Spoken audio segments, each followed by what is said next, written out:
Bueno, bienvenidos todos y todas, hermanos y hermanas, a nuestra clase de la historia de la Biblia y sus traducciones.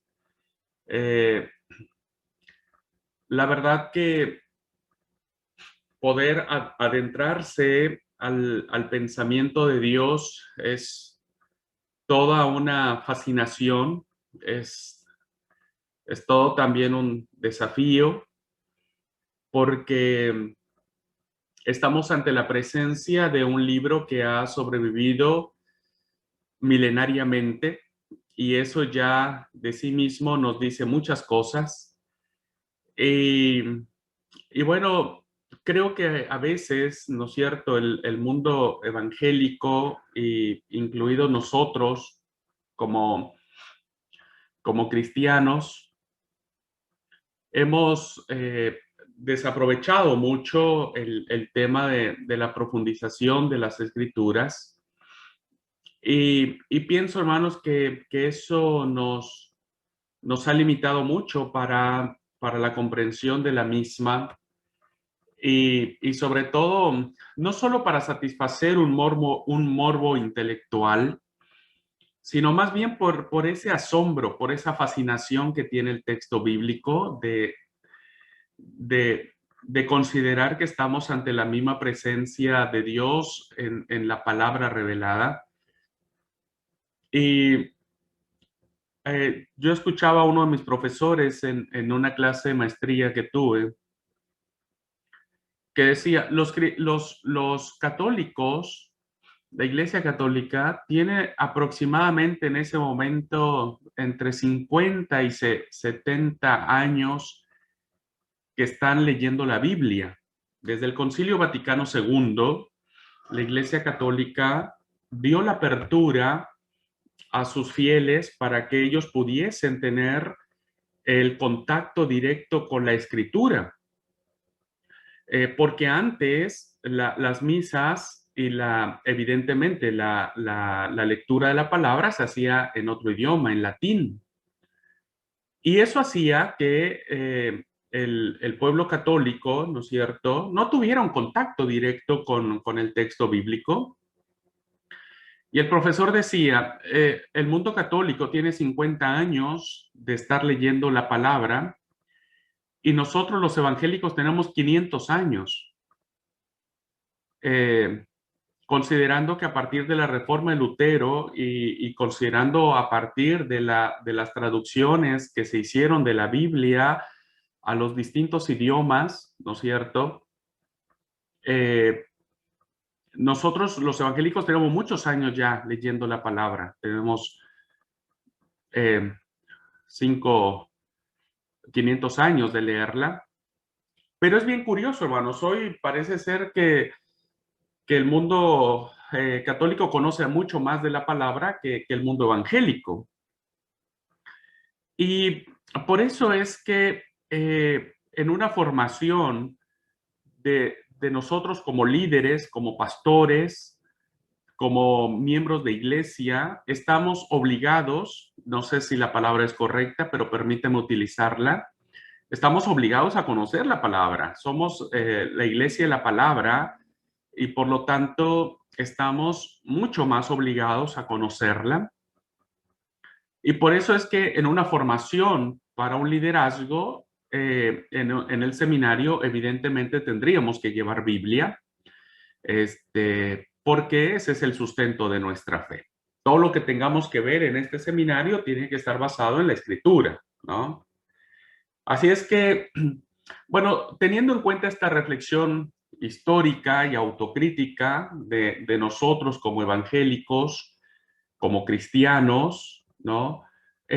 Nos orilla a tomar en serio este conocimiento de las Sagradas Escrituras, y vuelvo a insistir, no solo para satisfacer una parte nuestra natural, que es el conocimiento, sino también ver cómo de manera asombrosa y sobrenatural Dios ha ido revelando a través de su palabra.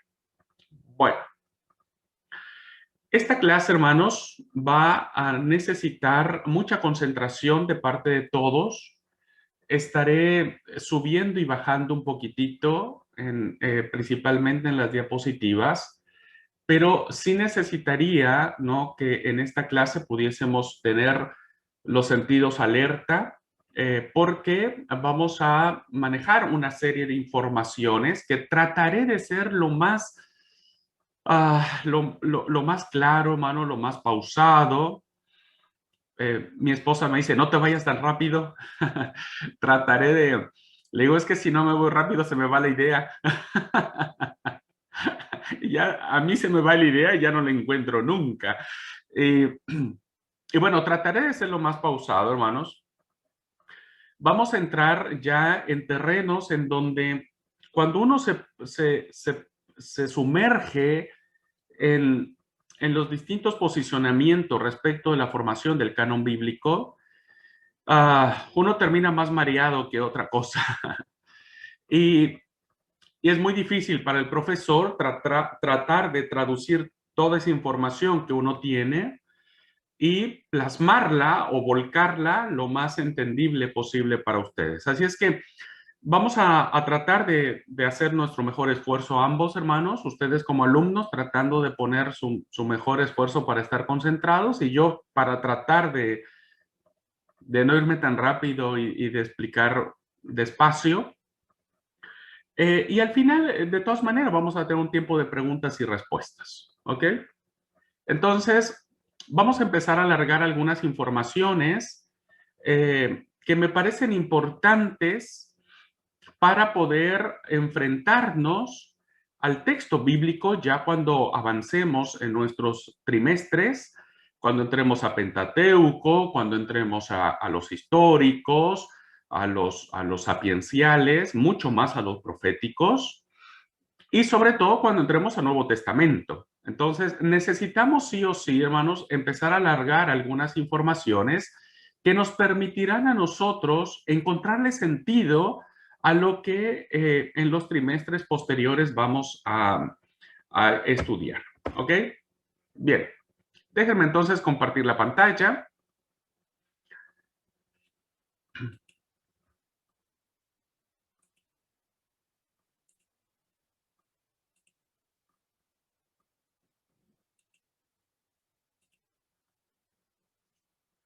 Bueno,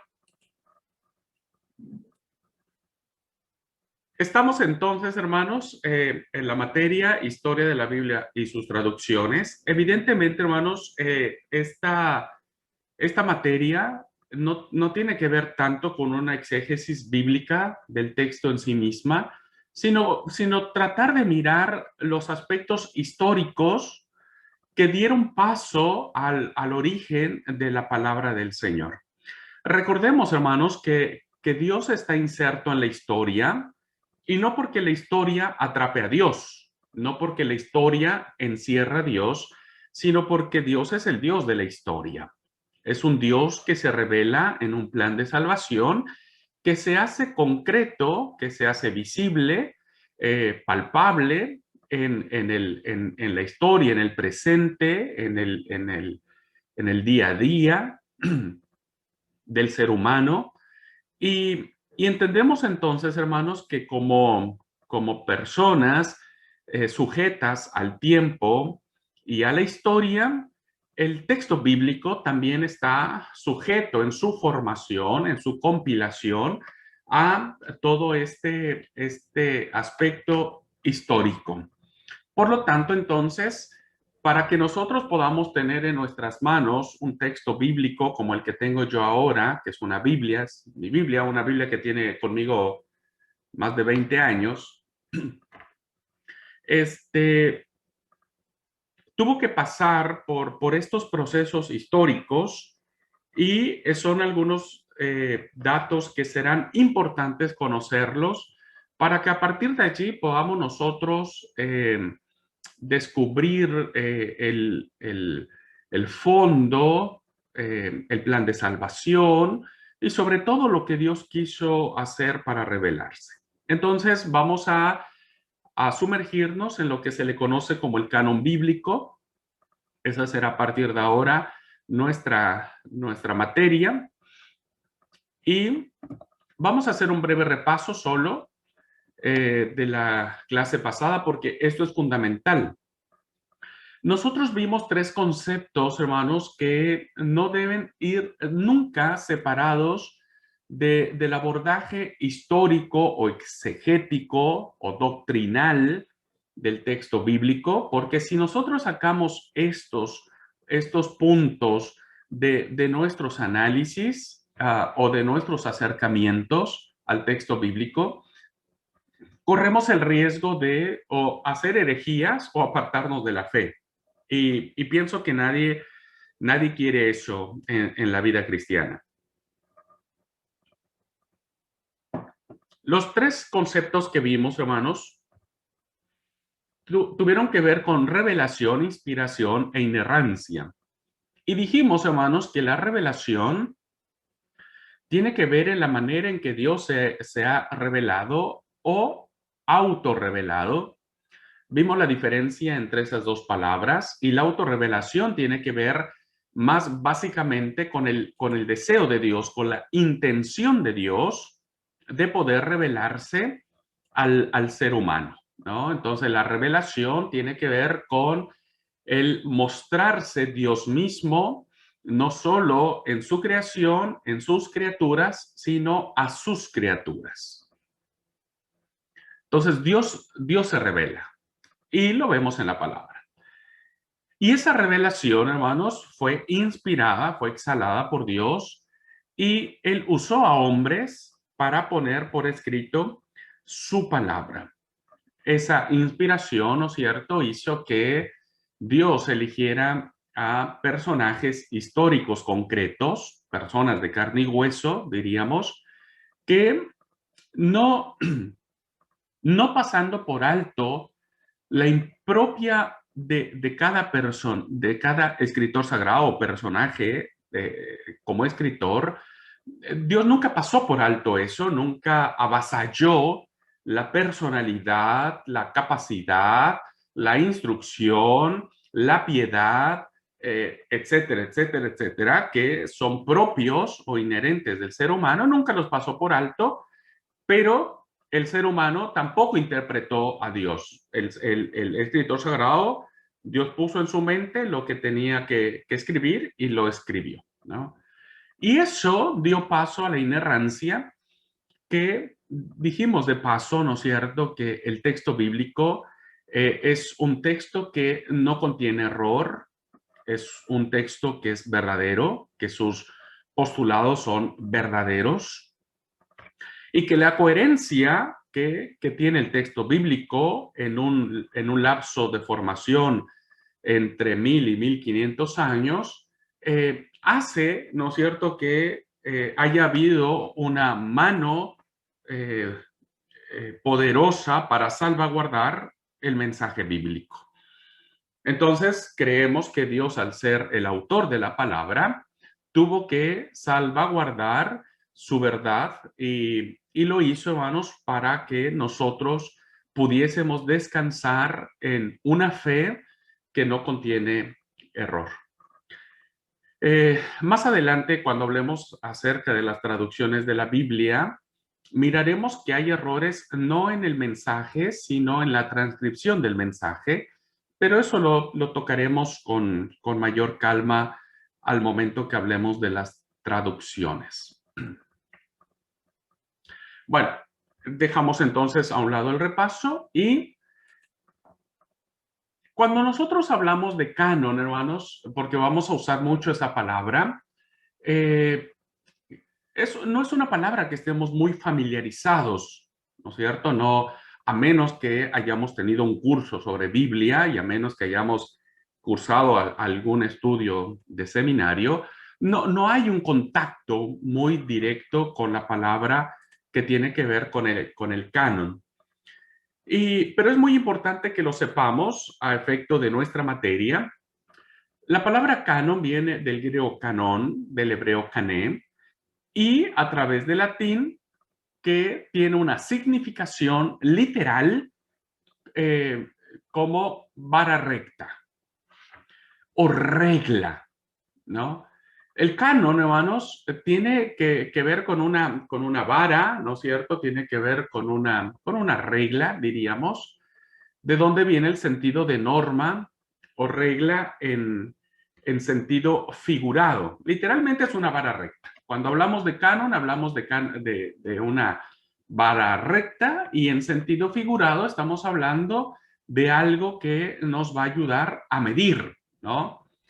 Ese es el sentido con el que Pablo utiliza esta palabra en griego, canon, que aparece en la segunda carta a los Corintios, capítulo 10, versículo 13, y dice, pero nosotros no nos gloriaremos desmedidamente, sino conforme al canon o a la regla que Dios nos ha dado por medida. Entonces, esta frase, esta palabra, canon, hermanos, tiene que ver con algo que mide, algo que establece como nivel, como norma, ¿no? Y que dice, bueno, si, no sé, permítanme decir el ejemplo burdo. Cuando uno va a un parque de diversiones, ¿no? Hay juegos que son para niños, incluso hay como una regla con centímetros, metros, y donde miden al niño. Y entonces el niño que pase de esa medida aceptada o puesta como norma, si pasa de esa medida, no puede entrar al juego, ¿no es cierto? Bueno, en términos bíblicos, ¿no es cierto? Eso tiene que ver con el canon. El canon es una vara o una regla que va a medir algo. En el siglo segundo empezó a hacerse más popular esta definición de canon y llegó a tener otras acepciones mucho más que tenían que ver con el sentido de la fe. Y entonces, a partir del siglo segundo, principalmente en la patrística o los padres de la fe, los padres apostólicos, utilizaban mucho ya, ¿no? Vamos a mirar a través de nuestro curso que los escritos de los padres apostólicos tendrán mucho que ver con la fijación del canon del Nuevo Testamento, tendrán mucho que ver sus escritos, pero ya en el siglo segundo empezó a usarse esta palabra como una verdad revelada o como lo que se conoció posteriormente como la regla de fe. Entonces, esto implicaba, hermanos, que el canon tenía que ver con la medida en que los libros de la Biblia tendrían que ser aceptados como revelación de Dios, como inspirados por Dios y por lo tanto con autoridad divina para normar la fe de los creyentes. Por eso, hermanos, en el sentido más amplio de la palabra canon, lo tenemos como lista, índice, catálogo de los libros sagrados. Esta expresión, hermano, de los libros sagrados ya nos empieza a perfilar para poder entender quién definió los libros, qué libros eran sagrados, santos, ¿no? Que venían directamente de Dios. Entonces, el canon no es otra cosa más que la lista de los libros o de los escritos que se empezaron a considerar como libro sagrado, como palabra de Dios. Y que además eran oficialmente reconocidos por las autoridades religiosas, tanto del judaísmo como del cristianismo, como normativos para los creyentes. Ya cuando hablamos de normativos, tiene que ver en su sentido de inspiración divina, ¿no? Y que además esta parte de poder catalogar o elegir cuáles libros eran sagrados, por antonomasia nos dice que hubo otros libros que no fueron considerados como sagrados. Y entonces fueron excluidos del canon, de la lista, porque no entraron dentro de la regla, ¿no es cierto? No entraron dentro de la norma y por lo tanto fueron excluidos, pero significa que hay otros libros, evidentemente, ¿no? Hay otros libros. Por lo tanto, entonces, el término canon vino a hacerse más cristiano porque fue ya la experiencia de los cristianos del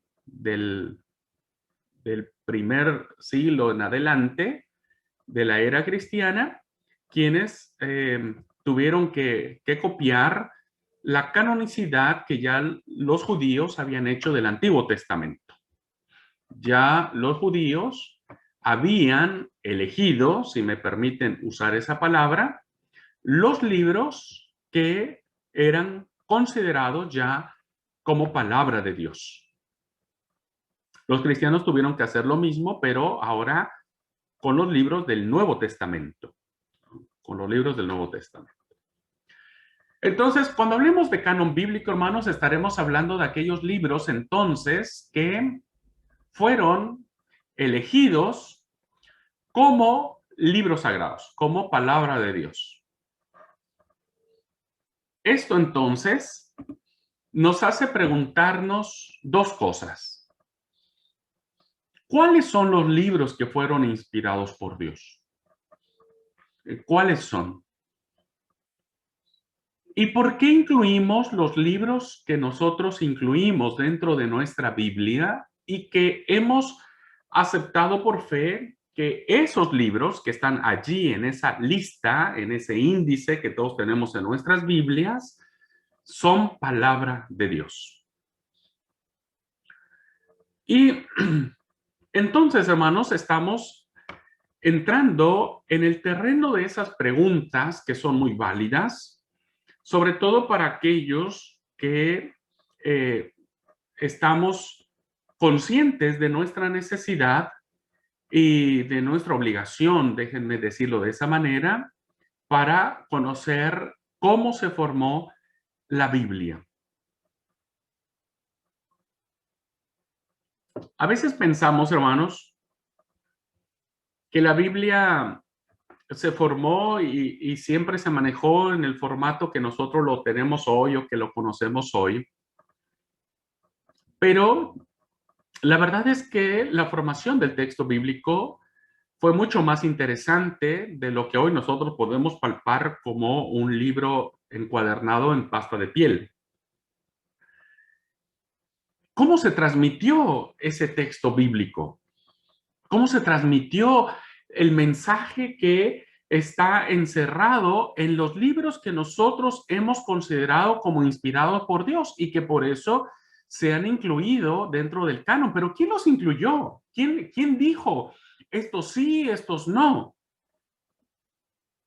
¿Cómo sabemos, hermanos? Fíjense, algo muy interesante, que dado que no tenemos hoy ningún manuscrito original de ninguno de los autores sagrados y que ahora nosotros hemos venido de copias y copias y copias y copias, ¿no es cierto? Y que los manuscritos más antiguos, el manuscrito más completo es del siglo IV, la Biblia completa, ¿no? Eso nos hace a nosotros preguntarnos, ¿cómo sabemos que la Biblia no está cambiada? Que durante todo ese proceso, ¿no? No alguien metió la mano para cambiar algo del texto bíblico y que ahora nosotros estemos creyendo en un concepto equivocado. Por eso estas palabras, estas preguntas, perdón, tienen mucho que ver en el sentido de decir, bueno, debe haber una respuesta. Si nosotros solamente nos quedamos en la parte de que fue Dios quien lo hizo, estamos hablando del fondo de que Dios ha protegido su mensaje, pero no estamos hablando de la forma. ¿Qué forma eligió Dios para que su palabra fuera preservada y que hoy nosotros sepamos, hermanos, que la palabra que nosotros conocemos como Biblia es la palabra de Dios? Si nosotros dijéramos, hermanos, los cristianos evangélicos o protestantes, como se conoce, que los 66 libros que nosotros reconocemos del texto bíblico son la palabra de Dios, ya estaríamos como satisfaciendo la pregunta, ¿no? Decimos, bueno, ¿qué libros son los que fueron inspirados por Dios? Los que están 39 libros en el Antiguo Testamento y 27 libros en el Nuevo Testamento. Este conjunto de 66 libros da como resultado palabra de Dios. No hay fuera de estos 66 libros otra cosa que no sea palabra de Dios. Esta ha sido nuestra fe, nuestra convicción, y es así. Pero no podemos estar ajenos ante otras realidades. Estaremos, hermanos, hoy abordando qué es lo que contiene la Biblia. Nosotros no vamos a poder querer meternos a interpretar un montón de cosas que tenemos duda del texto bíblico si no tenemos el conocimiento general o macro de lo que es el texto bíblico. Y bueno, estaremos mirando, hermanos, qué libros son los que contiene la Biblia hebrea. ¿Cuáles son los libros que contiene la famosa Biblia de los 70 o la Septuaginta o la Biblia griega? ¿Cuál es el papel que ha tenido los libros añadidos de las Biblias católicas que nosotros conocemos como apócrifos y que ellos le han dado el nombre de deuterocanónicos? Y cómo es que hoy lo que nosotros como evangélicos tenemos como palabra de Dios está incluido dentro de nuestras Biblias evangélicas, si usted me permite ese término. Estamos ante 4 modelos, si se puede llamar así, y no voy a hablar de otros más modelos, aun cuando podríamos hablar de la Vulgata Latina. Esa la vamos a tocar un poquitito en el tema de las traducciones, porque la Vulgata Latina sirvió de base para muchas de nuestras traducciones al castellano y tiene una importancia interesante. Pero hoy quiero adentrarme, hermanos, a cuáles son los libros que contiene cada una de estas Biblias que nos hace a nosotros saber o llegar a la certeza de que los libros que nosotros tenemos son palabra de Dios y no los que aparecen en las otras Biblias. No podremos, recuerden que estamos en un debate académico basado en la fe siempre, pero no podemos llegar a un punto en donde culpemos a los otros, decirle, bueno, ustedes le añadieron libros a la Biblia, porque los otros podrían bien a nosotros criticarnos y señalarnos y decirle, ustedes le quitaron a la Biblia, libros de la Biblia. Entonces, aquí es donde quiero que tengamos nuestra mayor concentración, hermanos, porque voy a tocar cuáles son los libros que tienen cada una de estas Biblias. Y a partir de allí vamos a ver por qué estos libros en estas Biblias, quienes las toman como parte de su vida de fe, creen que son palabra de Dios, que es la palabra de Dios, la inspiración divina. Y esto es muy interesante. Bien, vamos a iniciar, hermanos, en primer lugar, por la Biblia protestante, si podemos usar esa denominación, ¿no? Y vamos a concentrarnos solamente en el Antiguo Testamento porque Tanto la Biblia griega, la Biblia, perdón, la Biblia católica y la Biblia protestante, en el Nuevo Testamento coincidimos. La Biblia católica tiene igual 27 libros y los considera canónicos, y nosotros también consideramos en el Nuevo Testamento los 27 libros. Entonces, las diferencias existen en el Antiguo Testamento. No podemos hablar en la Biblia hebrea del Nuevo Testamento porque recordemos que los judíos no aceptan el Nuevo Testamento, pero eso lo vamos a ver más adelante. Bien, déjenme entonces, hermanos, iniciar conociendo los 39 libros que tenemos en nuestras Biblias protestantes. Y es muy importante, hermanos, que al menos al término de esta materia, quienes no se conozcan de memoria los libros de la Biblia, los 66 de preferencia, no creo que puedan ir aprobando las siguientes materias, hermanos. Va a ser muy importante que al menos de memoria podamos aprendernos todos los libros de la Biblia, porque eso a nosotros nos facilitará al momento de ir adentrándonos allá a más profundidad. Y cuando hablemos, por ejemplo, de los libros sapienciales, ustedes sepan cuáles son los libros sapienciales. Cuando hablemos de los históricos o de los profetas anteriores, posteriores, mayores, menores, sepamos de dónde estamos parados, ¿no?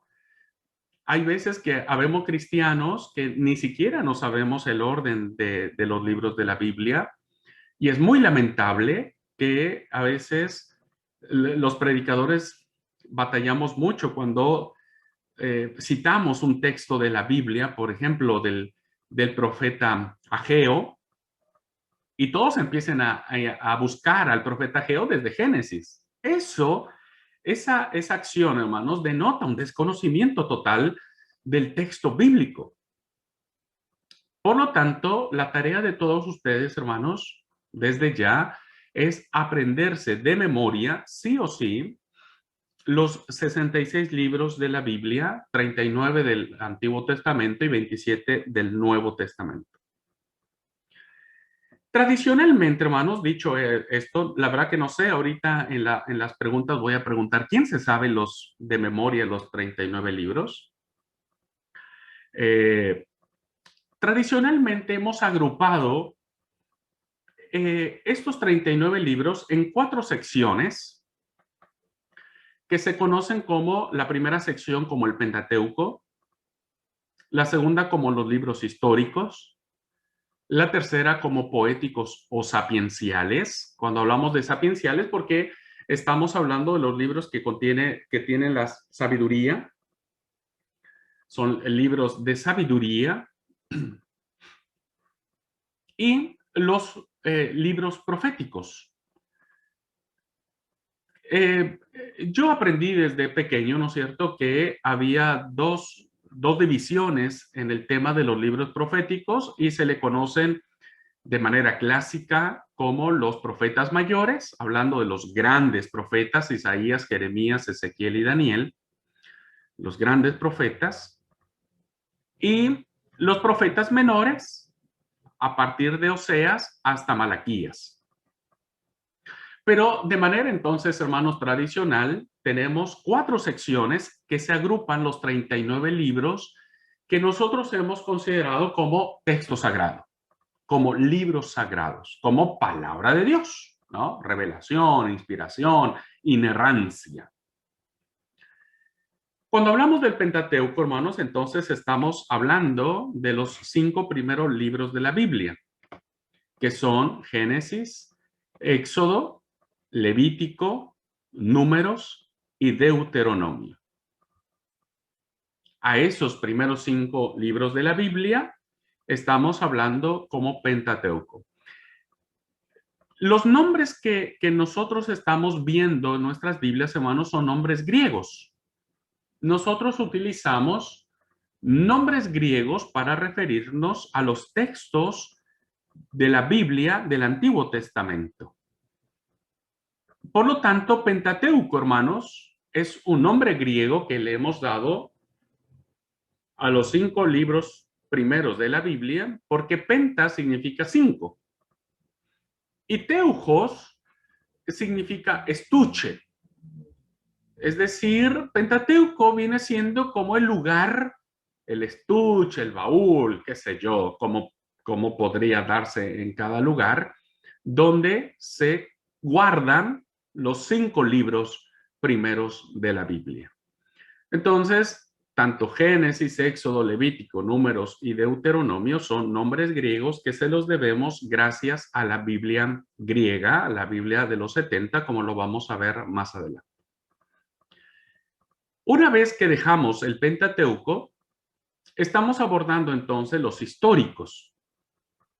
Y hemos considerado, hermanos, como históricos a Josué, Jueces, Ruth, primero de Samuel, segundo de Samuel, primero de Reyes, segundo de Reyes, primer libro de Crónicas o segundo libro de Crónicas, Esdras, Nehemías y Esther.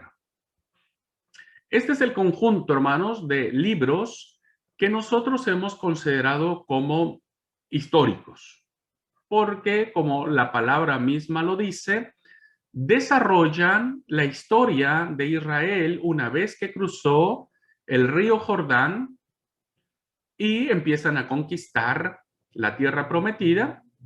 Y bueno, termina con una, y bueno, ahí ya viene toda la historia de la instalación de Israel en la tierra prometida, el tema de los jueces o de los salvadores de Israel, ¿no es cierto? La historia de Ruth, la historia de Samuel y de todos los reyes, ¿no? Empezando por Saúl, David, Salomón, los reinos del norte, el reino del sur, el exilio babilónico, la reconstitución del segundo templo o la reconstrucción del segundo templo en la época Esdras Nehemías, y terminamos con una historia de una mujer llamada Esther en tiempos de Asuero. Este conjunto de libros nosotros lo hemos considerado como libros históricos porque en esencia, diríamos, en términos muy generales, pero muy generales, tienen que ver con la historia. El tercer apartado de nuestras Biblias, hermanos, tiene que ver con los famosos libros poéticos o sapienciales. Y entonces tenemos a Job, a Salmos, Proverbios, Eclesiastés y Cantares. Les pido por favor que no vayan perdiendo de vista el orden en que nuestra Biblia ha ido acomodando o adoptando los libros, ¿no es cierto?, que nosotros consideramos sagrados. Es muy importante que ustedes lo tengan fijo en la mente, porque veremos algunas diferencias muy interesantes en el resto de las Biblias. Y bueno, después pasamos, hermanos, a lo que es el cuerpo profético en la cuarta sección. Y entonces ahí tenemos los grandes profetas como Isaías, Jeremías. Lamentaciones aparece aquí porque tradicionalmente se le ha atribuido al profeta Jeremías este libro, por lo tanto, va muy pegado, muy seguido del profeta. Ezequiel y Daniel. Noten ustedes, hermanos, que aquí Daniel aparece en nuestras Biblias dentro del cuerpo profético. Después de Daniel, entonces, se agrupa de manera separada cada uno de los 12 profetas menores. Oseas, Joel, Amós, Abdías, Jonás, Miqueas, Nahum, Habacuc, Sofonías, Ageo, Zacarías y Malaquías. Entonces, a partir de Oseas hasta Malaquías, tenemos el cuerpo profético de los 12 profetas menores que nosotros consideramos como texto sagrado. Y el cuerpo o el canon bíblico, hermanos, el canon bíblico del Antiguo Testamento se cierra entonces con el profeta Malaquías. Entonces, nosotros miramos cómo los 39 libros que conforma nuestra Biblia en el Antiguo Testamento, llegamos a la conclusión de que son los libros inspirados por Dios, que son palabra de Dios, que son inspirados y que no tienen error alguno. Pero la pregunta es, ¿de dónde nacen estos libros? ¿Cómo es que logramos adoptar estos libros? Porque la Biblia evangélica o protestante no nace de la nada o no nace por casualidad, sino que tiene una base muy interesante porque nuestra Biblia, hermanos, está basada, espero no confundirlos, por eso trataré de irme muy calmado. Nuestra Biblia, estos 39 libros, están basados en el canon hebreo o en el canon de Palestina, como se le conoce, que ahorita vamos a ver. Pero el orden de los libros, cómo aparecen ordenados, se lo vamos a deber a la Biblia griega, a la Biblia de los 70 o la Septuaginta. Por eso es muy importante que tengamos en nuestra mente fijado, hermanos, cómo nosotros hemos agrupado el texto bíblico de esta manera. Uno pensaría, hermanos, y uno diría, bueno, qué raro tiene que estén agrupados de esa manera. Pudieron haberse agrupado como quisieran, y Job pudo haber estado en Jueces, y Jueces pudo haber estado entre Nahum y Habacuc. No, tiene un propósito, ¿no? Y ahorita lo vamos a ver en comparación con la Biblia hebrea. Vamos a ir entonces con la Biblia hebrea, hermanos, o la Biblia judía.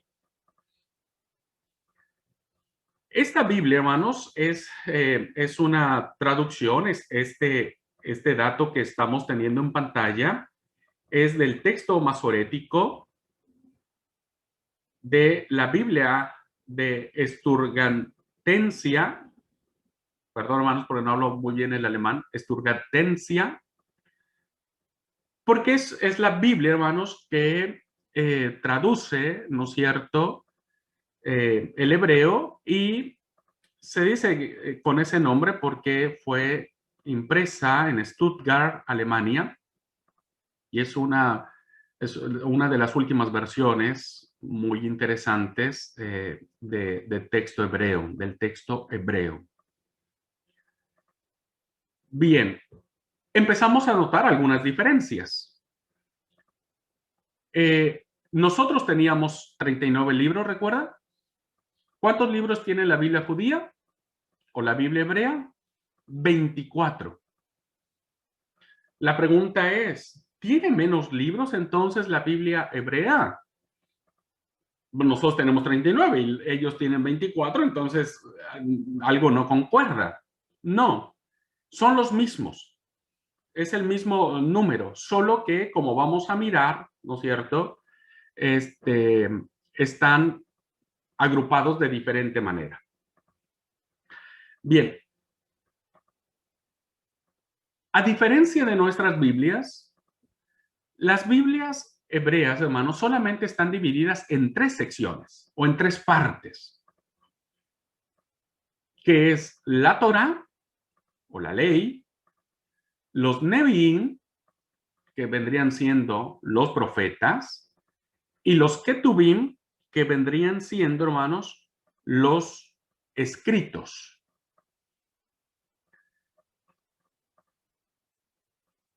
Cuando nosotros hablamos de este punto, tenemos que ver, hermanos, que en el tiempo de Jesús ya ya se hablaba de esta división del canon del Antiguo Testamento en estas tres grandes secciones. Y quiero que lo leamos, por favor, me parece interesante. Si tienen ahí su Biblia a la mano, por favor, vean Lucas. Lucas en el capítulo 24 va a decir de Jesús lo siguiente. Lucas 24, 44.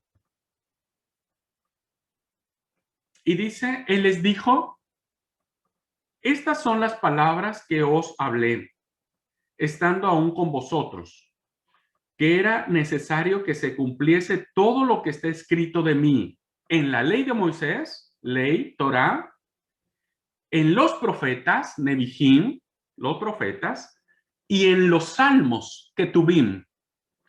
Vamos a ver ahora, hermanos, que los escritos están inaugurados por los salmos. No así en nuestra Biblia.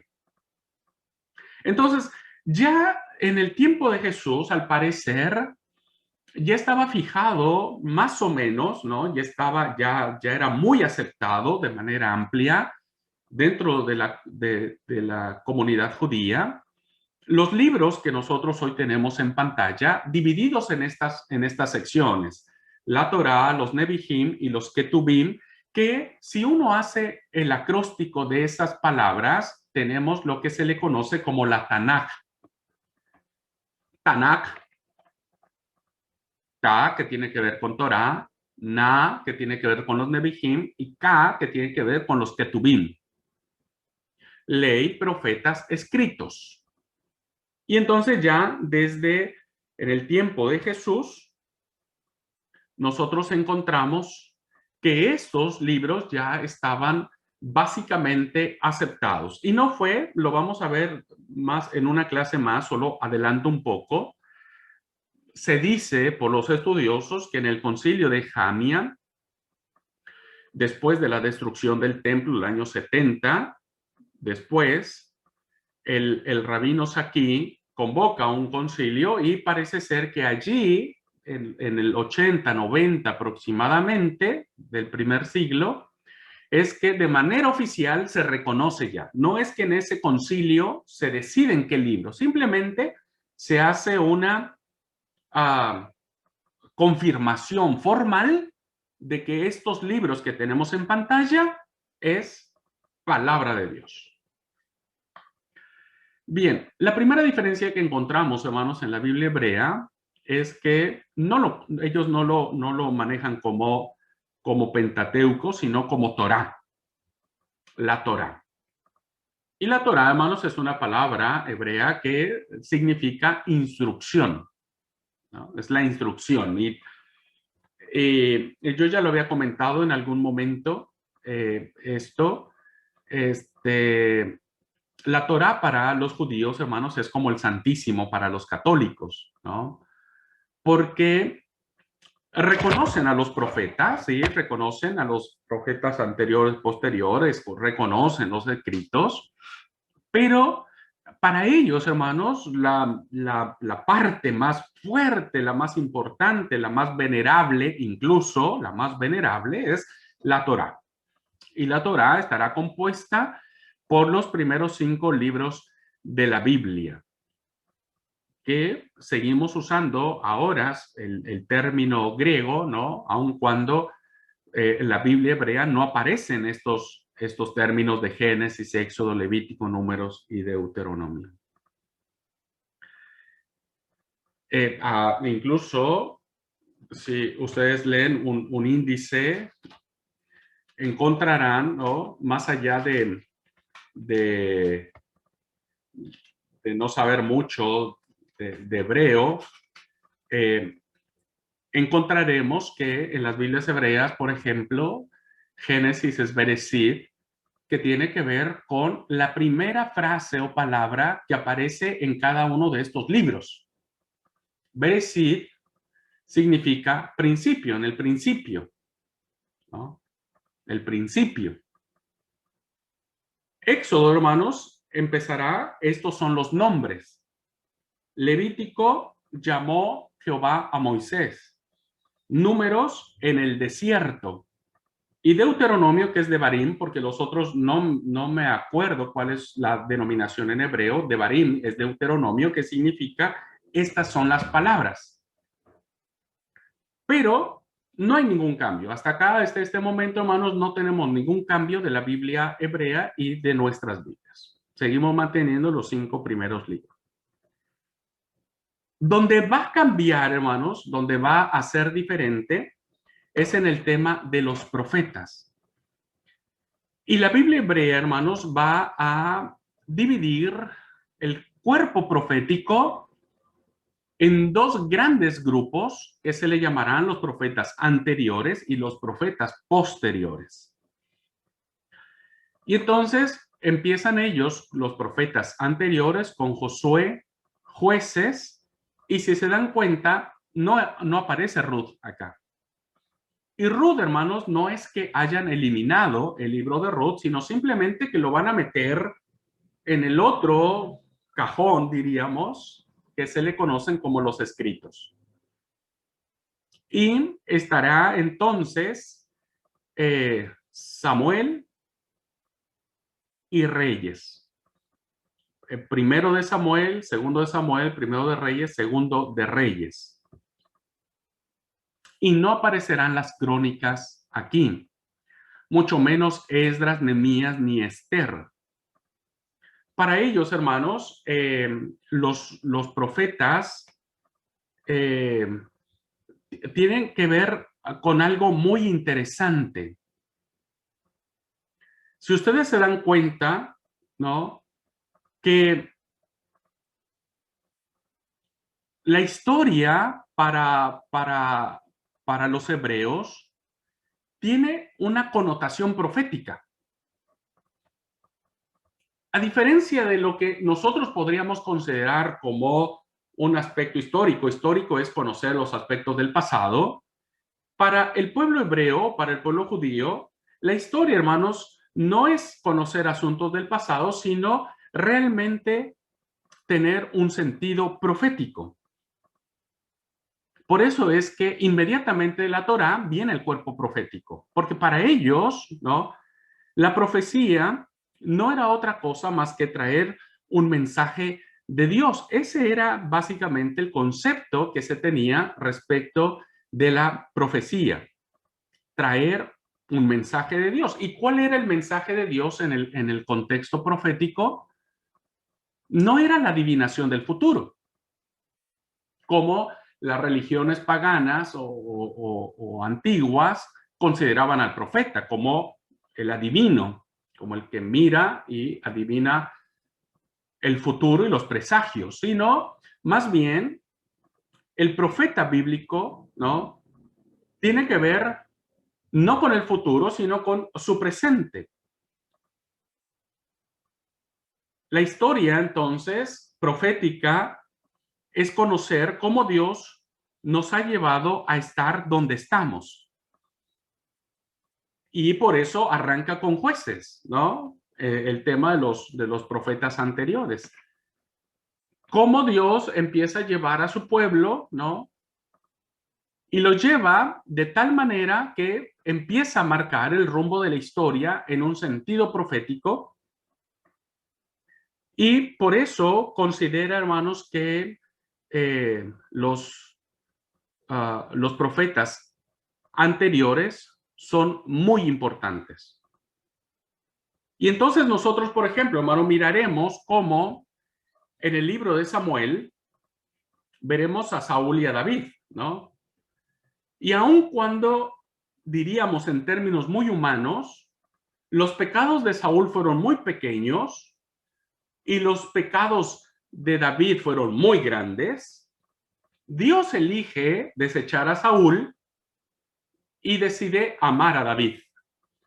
¿Por qué, hermanos? Porque nosotros necesitamos entender la historia como no los actos exteriores que van a rodear a los personajes bíblicos, sino más bien las intenciones que existen en el corazón, y eso es lo más importante que va a pesar en la historia de Dios. Y por eso entonces nosotros tenemos a Josué, jueces, a Samuel, a reyes, que contarán esta parte, y se le dicen, hermanos, que son profetas anteriores a estos libros, porque se cree, ¿no? Se cree que fue Samuel quien escribió el libro de jueces, de Josué, de jueces, de Samuel, y encontraremos los primeros grandes profetas, iniciando por Samuel. Samuel, hermanos, cumplirá un triple papel que será de juez, porque él es la transición del último juez que existe, o de los jueces. Tendrá el papel de sacerdote, porque él es el que va a ungir a los dos grandes reyes de Israel, y tendrá el papel de profeta. Entonces la tradición le ha atribuido a Samuel el rol profético, y entonces se le atribuyen como los libros proféticos anteriores, es decir, antes de cuando empieza a recién formarse la identidad del pueblo de Israel. La pregunta es, ¿por qué no aparecen aquí las crónicas? Si nosotros tenemos inmediatamente en nuestras Biblias las crónicas. Porque resulta, hermanos, que en el tema de la óptica que tenían los judíos respecto de la historia,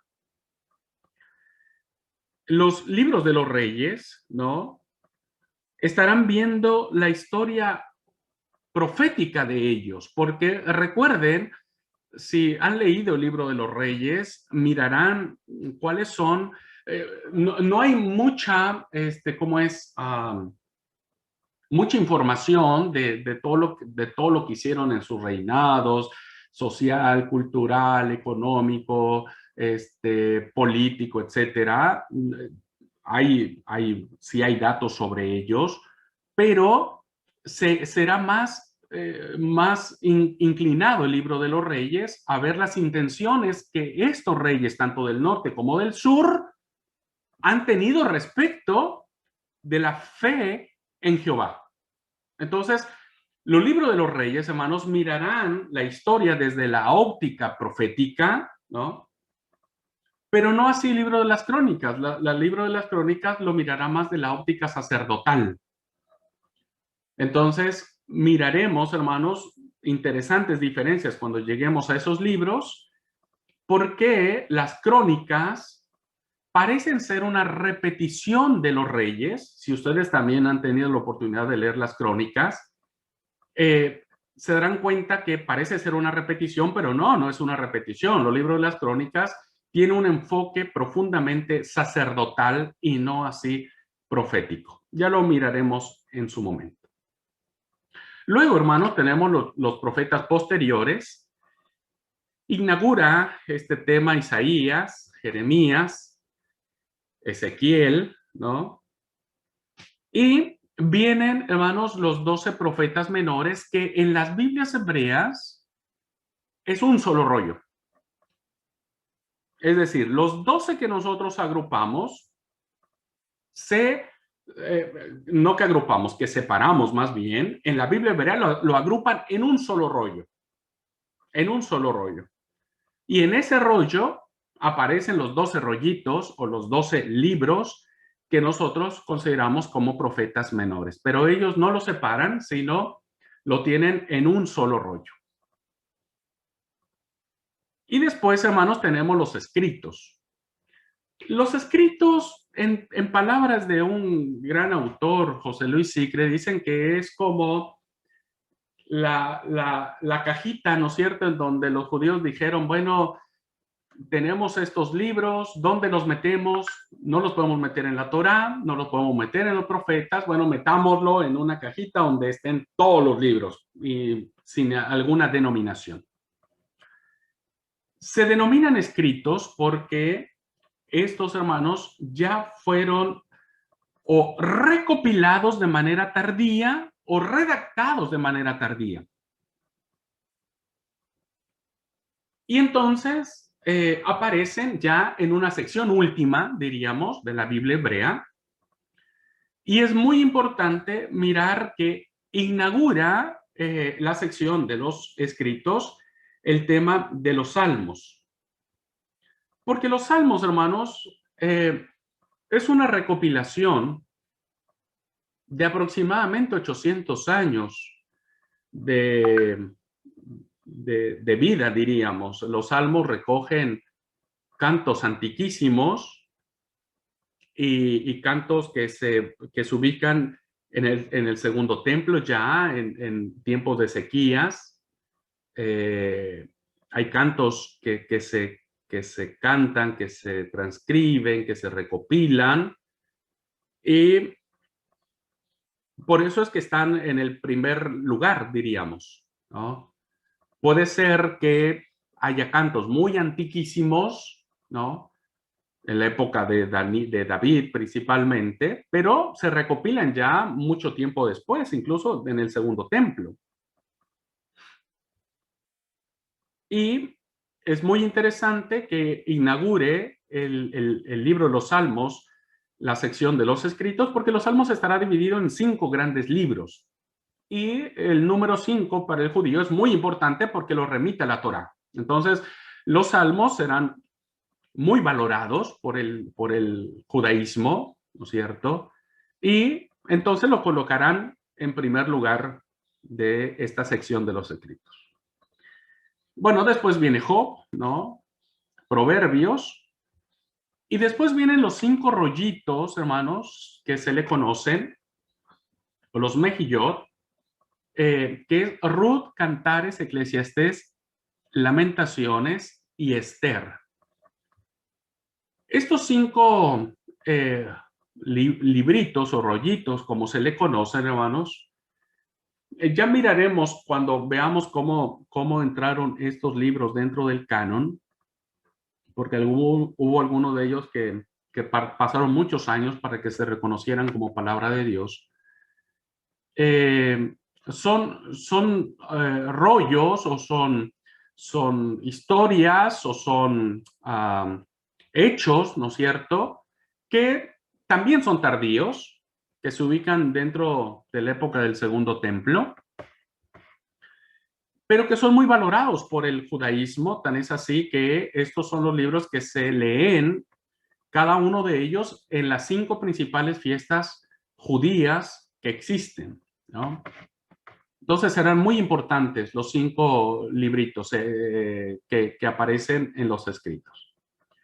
Bueno, después tendremos a Daniel, hermanos. Ojo, fíjense cómo Daniel no está dentro de los profetas, dentro del cuerpo profético de la literatura hebrea o de los libros hebreos. Nosotros sí, fíjense. Y eso se lo vamos a deber a la Biblia griega. Nosotros tenemos a Daniel, lo consideramos como libro profético, dentro de los famosos profetas mayores. ¿Por qué Daniel no aparece dentro del cuerpo de los Nevi'im y lo mandan a los escritos, ¿no? Bueno, primero, hermanos, principalmente por la razón que hemos dado de los escritos, es un libro tardío, aunque narra un suceso muy anterior, ¿no es cierto? Narra la deportación, pero es un texto, al menos en su redacción última, muy tardío. Y por lo tanto, el judaísmo tradicional había considerado que la inspiración profética se había cerrado. Entonces, al cerrarse la inspiración profética, ¿no es cierto?, ya no daba oportunidad para colocar a Daniel en el cuerpo profético, por ser muy tardío ya, muy reciente, tomándolo desde nuestra era. Y había una segunda razón, hermanos, porque Daniel, para los hebreos, no pertenece al género profético, sino más bien al género apocalíptico. La época en que Daniel se escribe, hermanos, básicamente, el género literario apocalíptico crece muchísimo, muchísimo. Por eso es que el Apocalipsis nuestro del Nuevo Testamento tiene un valor fundamental, porque es una literatura que florece en el siglo 2, 1 antes de Cristo, ¿no? Es muy floreciente, por eso tenemos muchos libros de este tópico, el libro de Enoch, libro de un montón de libros que aparecen en esa época, porque es un género literario que va a utilizar símbolos para transmitir su mensaje, ¿no? No va a ser un mensaje tan claro, sino que utilizará símbolos, y por eso es que Daniel, hermanos, no aparece dentro del cuerpo profético pensándolo en ese sentido estricto, sino más bien como un género apocalíptico, y por lo tanto lo mandarán al tema de los escritos. Bueno, terminaremos, hermanos, con Esdras y Nehemías, y el cuerpo de los escritos terminará con la visión sacerdotal de los eventos de los reyes con los libros de las crónicas. Y es así como se cerrará, se sellará, se terminará de formar el canon de la Biblia hebrea o de la Biblia judía. Nosotros, hermanos, tenemos estos libros. Estos libros que aparecen en nuestra pantalla, por eso digo que nosotros somos herederos de la Biblia hebrea, o del canon hebreo, perdón, del canon hebreo, porque reconocemos estos libros, solo que el acomodo de nuestras Biblias es muy diferente, ¿no? Para irnos al receso, porque ya me pasé 10 minutos, no quería quedarme a la mitad, ¿por qué Ruth aparece en nuestras Biblias, ¿no?, después de Jueces? Usted recordará, es Josué, Jueces, Ruth, primer y segundo libro de Samuel, ¿no? Y en la Biblia hebrea no, Ruth aparece hasta allá, hasta los escritos. Bueno, resulta que quien ha leído la historia de Ruth, entendemos que Ruth, la historia que narra, ¿no?, tiene que ver con los antepasados de David. Entonces, David tendrá una figura muy importante en los libros de Samuel, muy importante, y por lo tanto habría que acomodar a Ruth previo a esa impronta de David, como para darle sentido, decir, bueno, David aparece en el texto de Samuel, pero aparece porque hubo una mujer llamada Ruth que dejó a su raza moabita, se convierte a Jehová, y bueno, nace Obed, y Obed, Isaí, David. Ahí está la conexión. Por lo tanto, Ruth lo colocamos después del libro de Jueces, inmediatamente antes del libro de Samuel.